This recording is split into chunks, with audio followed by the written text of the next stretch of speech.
Hola amigos, bienvenidos a Momentos. Mi invitado de hoy es un periodista y escritor de novela negra, de nombre Juanjo Braulio. Obtuvo el máximo de reconocimiento con su novela El silencio del pantano, que incluso los críticos dijeron obra maestra. Acaba de publicar Sucios y Malvados, y todo parece indicar que seguirá la ruta de triunfo y reconocimiento de su anterior libro. Gracias por estar aquí, Juanjo. Muchas gracias, Olga, un placer estar aquí. Juanjo, ¿cómo estás afrontando el reto de publicar otro libro tras el éxito rotundo de tu novela El silencio del pantano, que incluso fue denominada una obra maestra de la narrativa negra? ¿No tuviste temor quizá a la competencia que podría plantear tu anterior publicación? Evidentemente sí, cuando tu primera novela tiene la repercusión y el éxito que tuvo El silencio del pantano, con la adaptación cinematográfica en marcha, sí, y todas estas cosas, a la hora de sentarte ante el teclado para parir una nueva historia, estás constantemente pensando en si estarás a la altura de lo que tus lectores esperan de ti. Se afronta con responsabilidad, con miedo, con muchísimas inseguridades que vas superando como buenamente puedas, porque no creo que en estos casos haya recetas ni fórmulas mágicas para afrontar algo así. Y después, pues cuando ya ves el trabajo terminado, con la lógica e ilusión de ver qué tal va a ser aceptado. Pero la responsabilidad, ese peso de la responsabilidad, claro que lo mantienes. El silencio del pantano es algo que pesa, y sí, ya no solamente pesa por sus características literarias, sus bondades o los méritos que los lectores hayan encontrado en ella, sino precisamente por las expectativas que crean en este escritor, ¿no? Pero imagínate, ser rival de ti mismo. No peleas con otros, sino contigo mismo. Y no hay capataz más duro, además, ni más severo que uno mismo. Para Sucios y Malvados tenía constantemente la sombra de la primera novela encima, y eso pues me hacía ser más cuidadoso, más prudente, quizá a veces un poquito demasiado en ocasiones.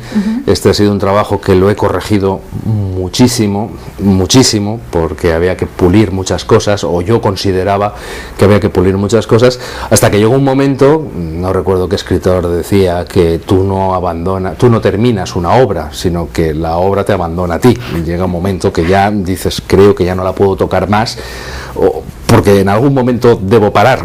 Sí. No porque no continuara corrigiéndola, ¿no? Pero ese temor quedó al lado, porque ya se está hablando, y acaba de salir el libro, ¿no?, que también va camino a ser un éxito contundente, Sucios y Malvados. Ya que tú trabajas tanto tus obras, supongo que ya has encontrado una fórmula para captar la atención del lector, ¿o no la tienes? Honestamente no creo que la tenga.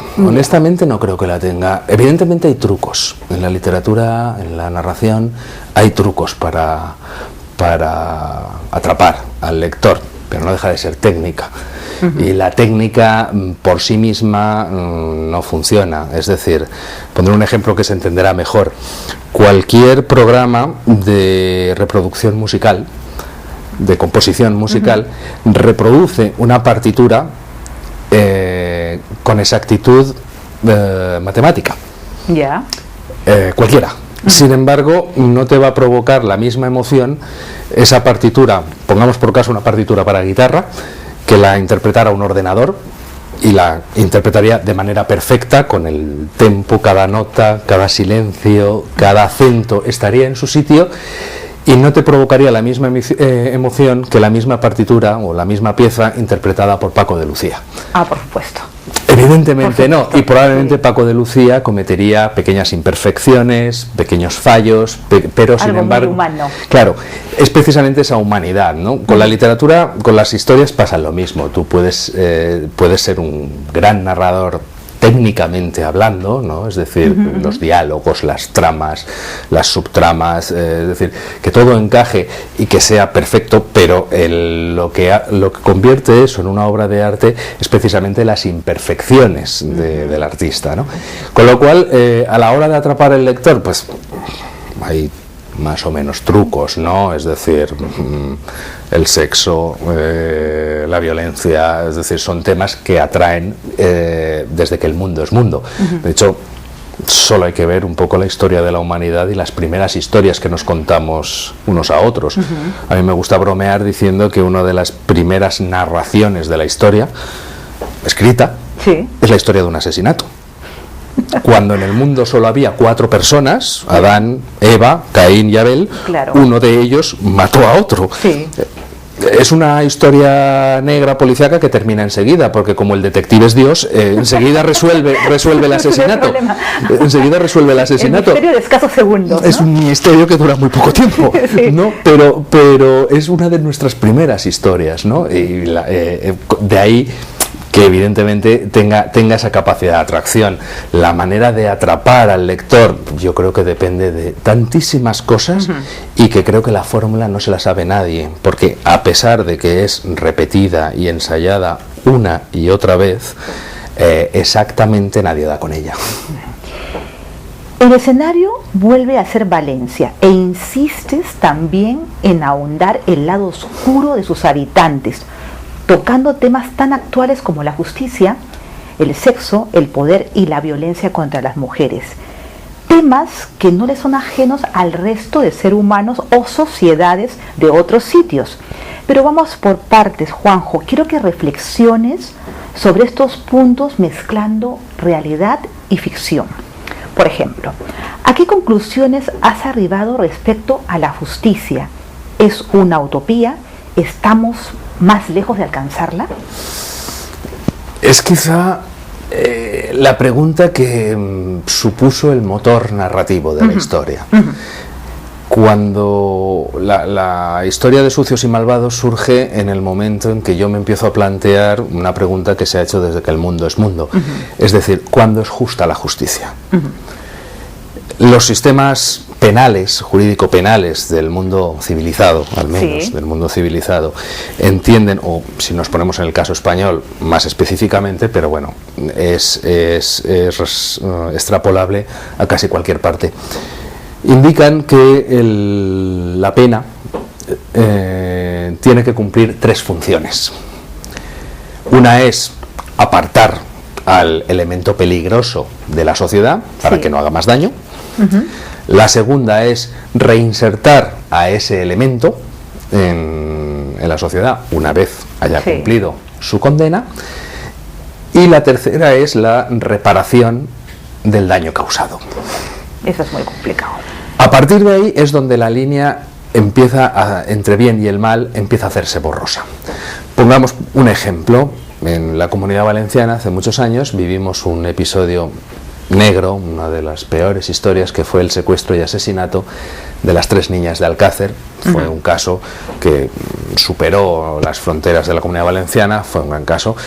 La policía identificó 2 responsables de aquella atrocidad. Uno de ellos fue Antonio Anglés, en paradero desconocido desde hace décadas, y el otro fue Miguel Ricart, que cumplió 16 años de prisión por su participación en aquellos hechos. Si volvemos a las 3 funciones de la pena, ese tiempo, el tiempo que Miguel Ricart estuvo en prisión, se le apartó de la sociedad para que no hiciera más daño. El primer objetivo de la pena, sí. Durante ese tiempo se le apartó. El segundo, ¿se consiguió reinsertarlo a la sociedad? Suponemos que sí, porque cumplió su condena. Suponemos que sí, es decir, en teoría no ha vuelto a cometer algo así, ¿no? Es decir, la tercera pata, los padres de aquellas desdichadas niñas, cuando se levanten por la mañana y piensen en el dolor, en el brutal zarpazo que la vida les propinó, cuando piensen que este señor estuvo 16 años en la cárcel, ¿se considerarán resarcidas? ahí No, cuando la pregunta es esa, estamos bajando ya las escaleras del infierno. Es más, empieza a estar muy oscuro y casi le podemos tocar la barba al diablo. Porque a partir de esa pregunta, la línea entre el bien y el mal, la línea en cuándo es justa la justicia o cuándo la única compensación posible para un determinado crimen es la fría, cruel y salvaje venganza, es prácticamente lo único que nos queda. No es mi función contestar esa pregunta como escritor, mi función es plantearla. Por otra parte, las historias de venganza son tan viejas como el mundo, ¿no? Es decir, ese sentimiento tan humano de que solamente la venganza proporciona justicia. Y no al revés. Evidentemente, la ley del talión, el ojo por ojo, el tomarse la justicia por su mano, todas estas cosas es algo que, como personas que vivimos en sociedades desarrolladas en pleno siglo XXI, nos repele, nos repugna. Si no, esto sería la ley de la selva. Si alguien se tomara la justicia, si fuéramos todos por ahí tomándonos la justicia por nuestra mano. Pero esa línea borrosa es lo que a mí me interesa desde el punto de vista literario. Porque nos hacen creer que hacen justicia, pero justamente a los sucios y malvados les tratan con guantes de seda.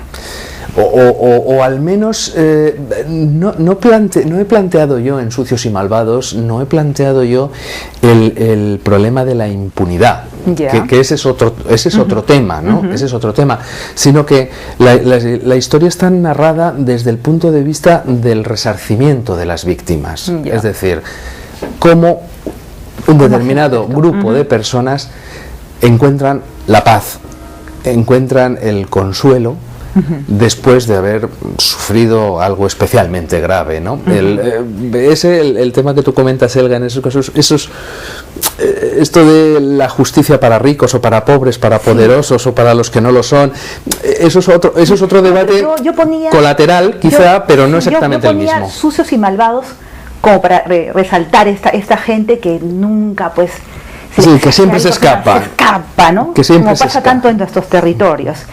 Juanjo, ¿sigue siendo el sexo el arma más demoledora y eficaz para proteger nuestros intereses políticos, económicos y territoriales, tanto a nivel personal como a nivel de gobiernos? No lo sé. El sexo es uno de los motores de la humanidad. Probablemente sí, quizá no con intensidades de otros tiempos, pero probablemente sí que lo es, y sí que lo es además un sexo mercantilizado, un sexo completamente como una mercancía más. Yo creo que uno de los efectos perversos o más perversos de la globalización ha sido precisamente la mercantilización, es decir, casi todo se puede comprar y vender, siempre habrá compradores y vendedores de determinadas cosas, ¿no? Sin embargo, en Sucios y Malvados el sexo no es un sexo amable, no es un sexo tal y como yo entiendo que es una de las facetas más importantes del ser humano, es decir, su capacidad afectiva. El sexo en Sucios y Malvados es algo terrible, es una forma de violencia especialmente cruel. ¿Por qué a tantos les vuelve locos el poder? ¿Es tan seductor que hasta los más santos pecan, Juanjo? Evidentemente. Hace unos años aquí en España hubo un banquero. Era un banquero que lo tenía todo. Era rico, famoso, guapo, bien considerado socialmente. Terminó mal, terminó en la cárcel.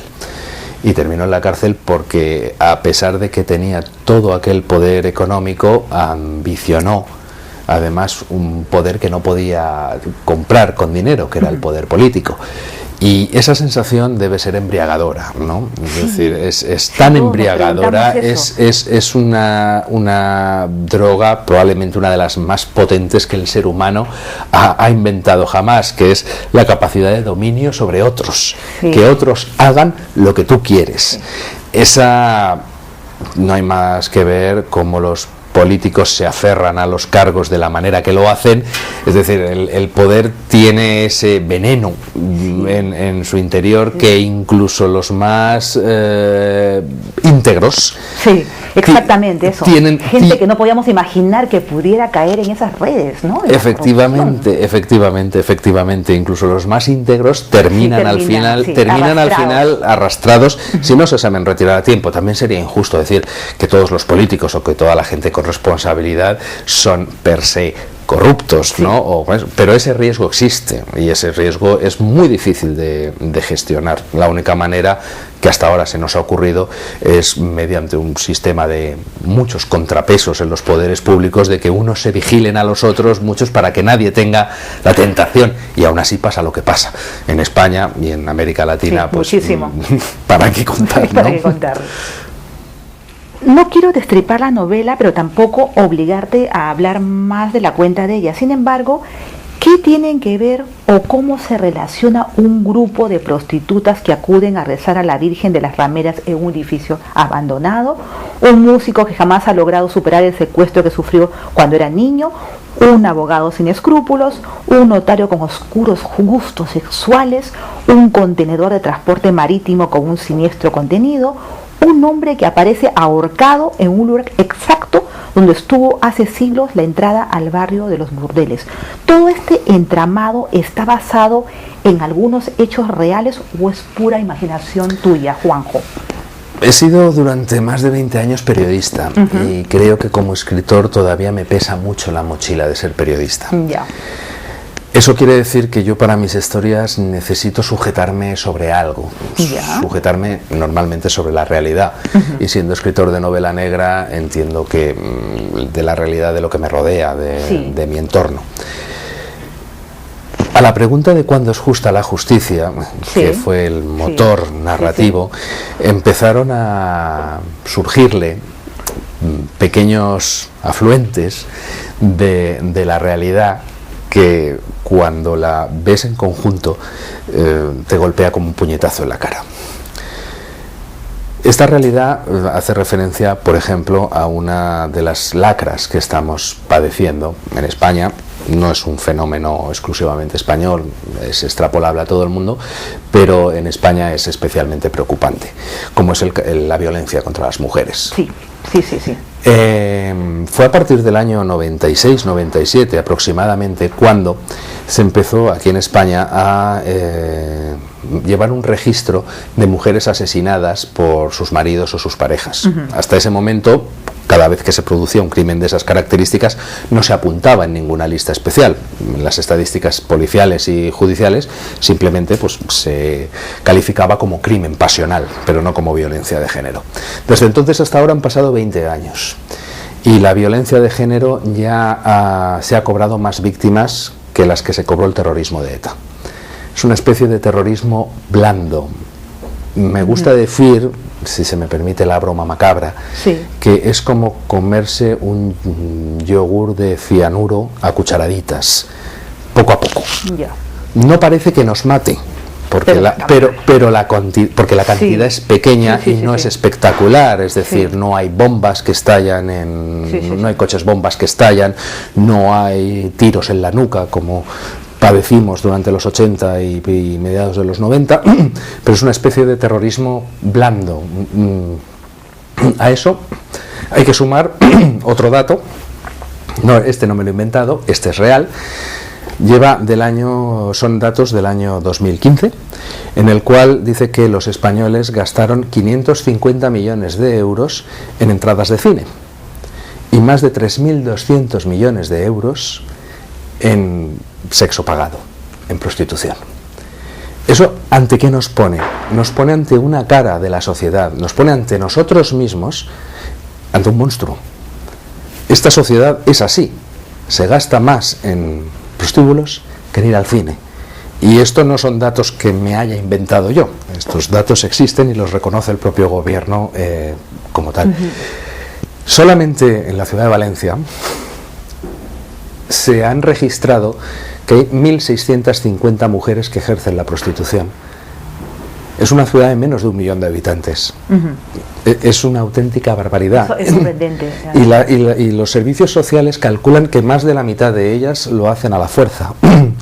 Las mafias que mueven de tráfico de personas, especialmente con los países africanos y de la antigua Europa del Este, pagan 20.000 euros por una mujer, por una chica de 20 años, para ser prostituida. Y la policía calcula que en 3 meses se recupera la inversión. Considerando que cada servicio de prostituta viene a costar unos 50 euros, no, solo hay que hacer una sencilla división para saber a cuántos hombres deben atender estas pobres chicas forzadas para que los traficantes de personas, estos nuevos esclavistas del siglo XXI, recuperen la inversión de 20.000 euros en 3 meses. Es terrible. Es terrible, sí, la verdad que es terrible. Las estadísticas claro, los números fríos, números fríos no dicen nada. Cuando los comparas, dice 3.700 millones de euros es mucho dinero o poco dinero. Evidentemente es muchísimo dinero, pero ¿comparado con qué? Si lo comparas con las entradas de cine, nos pone lo que estamos es ante un espejo que cuando nos miramos tal y como somos, es decir, y nos horroriza lo que vemos. Al respecto, hace unas semanas yo escuchaba un programa de televisión argentino, a una tertuliana de Mirta Legrand decir cómo estamos criando a nuestros hombres para que ahora nos maten, a lo que yo diría para que nos maltraten. ¿Cómo ves tú esto? O sea, ¿qué está pasando? Es el tema de Sucios y Malvados, es ese, es el maltrato a las mujeres en todas sus formas. La más brutal es evidentemente el asesinato, el feminicidio.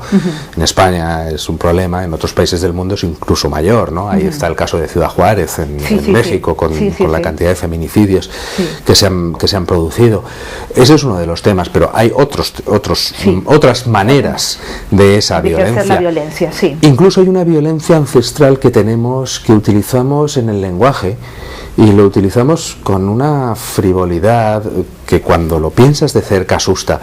Si yo, para los televidentes de tu canal, me refiero a la profesión más antigua del mundo, sabemos a qué estamos refiriéndonos. Es un eufemismo que utilizamos con toda la tranquilidad del mundo para no decir prostitución u otras palabras más gruesas, ¿no?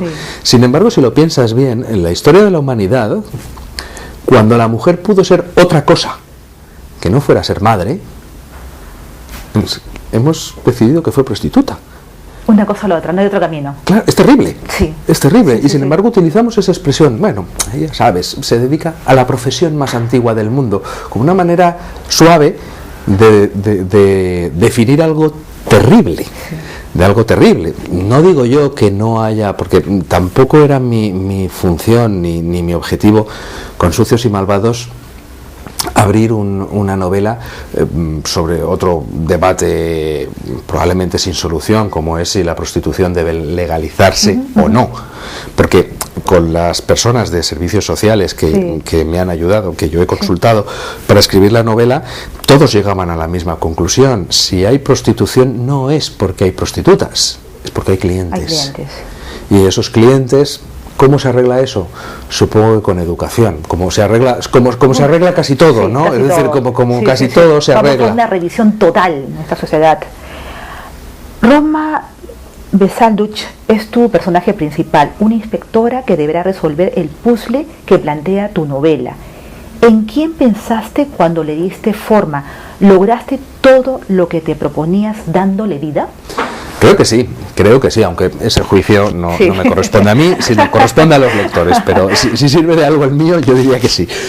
Roma Besalduch es un compendio de muchas cosas, de mucha gente, ¿no? Y tú también estás metido ahí, supongo. No, ahí ha sido relativamente fácil. Yo suelo decir que yo tuve la suerte de criarme entre mujeres por cuestiones familiares, ¿no? Y me gusta bromear diciendo que el que no se ha criado entre mujeres no sabe lo que es vivir en realidad, ¿no? Es decir, siendo el único... No dejas de tener razón. Exacto, pero aparte siendo el único chico, ¿no? En una casa de mujeres, ¿no? Entonces tenemos ciertas ventajas respecto a eso.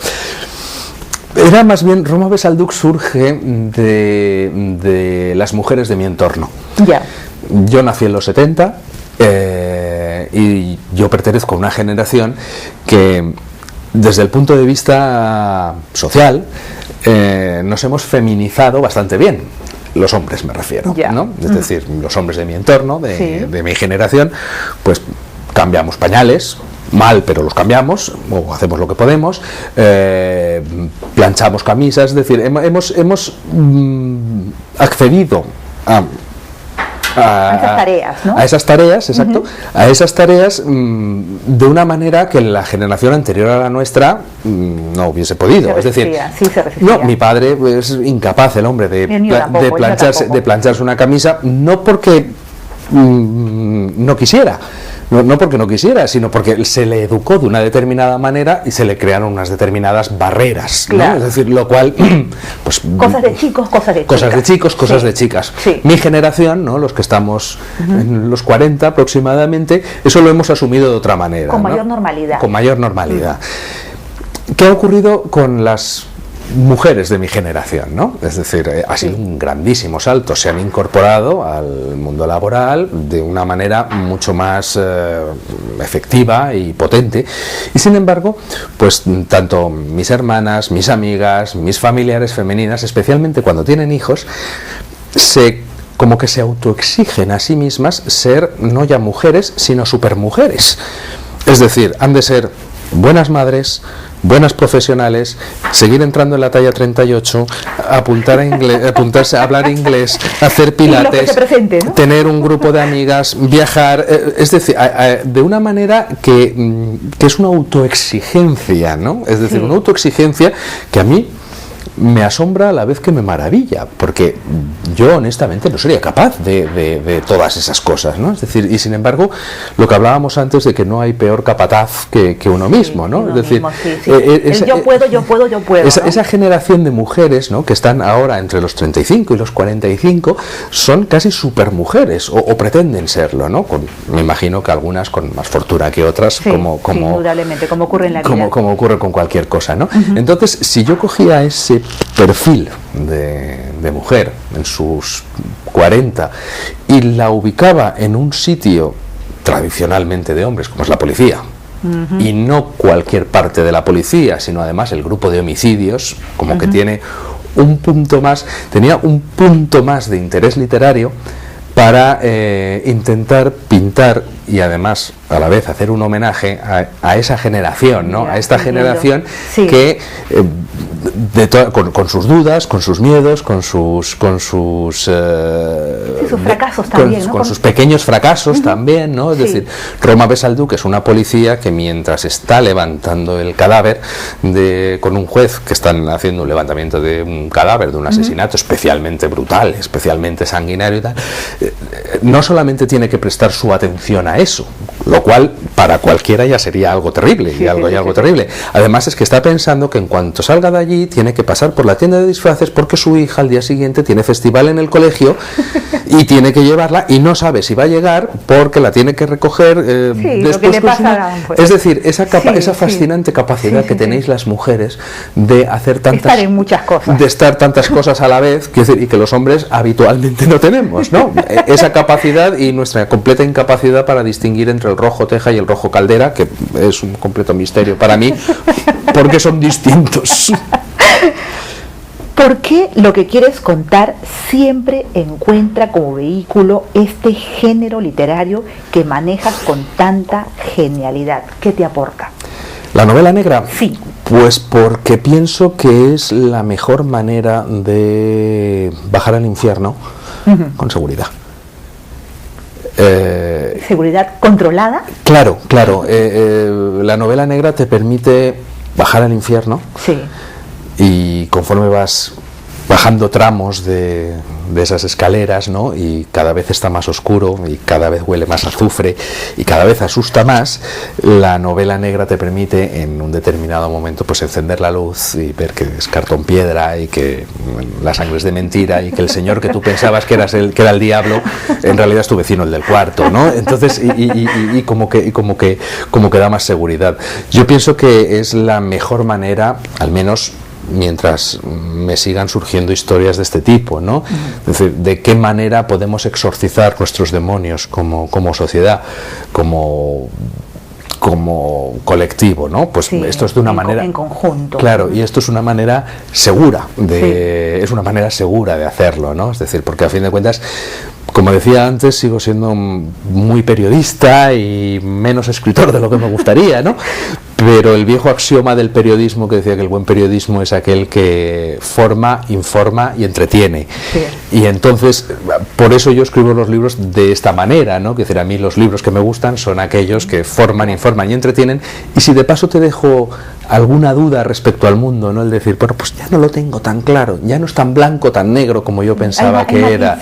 Hay demasiados matices y la vida va demasiado rápido y a veces es demasiado confusa, ¿no? Y yo creo que la literatura ayuda no a aclarar nada, porque yo dudo mucho que una novela pueda servir para cambiar el mundo, ni para cambiar el mundo ni para contestar las grandes preguntas que se hace el hombre desde que el mundo es mundo, pero sí que al menos sirve para planteárselas. ¿En qué te gustaría que reparen o se centren los lectores durante la lectura de tu novela? Pues me gustaría que pensaran si con El silencio del pantano era, digamos, fácil pensar que el mal es otro, los poderosos, los ricos, tenemos, supongo que es una defensa mental, ¿no? Es decir, crearnos chivos expiatorios, ¿no? Son los otros. Exacto, siempre es el otro, el mal es otro, ¿no? Que es el que no. En el caso de Sucios y Malvados, yo diría que el lector se quedara en lo fácil que es mirarte al espejo y comprobar que el mal eres tú. Qué terrible eso. Juanjo, ha sido un placer como siempre conversar contigo y como siempre digo, nos encontraremos en el camino. Un placer. Un placer, Elga, gracias. Eso fue todo por hoy, amigos. Muchas gracias por estar ahí. Espero que el programa haya sido de vuestro agrado. Soy Elga Reategui. Nos vemos pronto.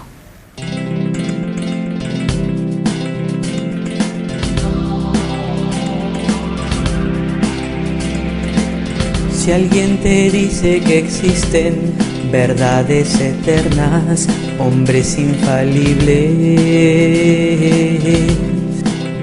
no le creas, no le creas, no le creas. O que tu vida es escrita sobre algunas cartas o allá en las estrellas.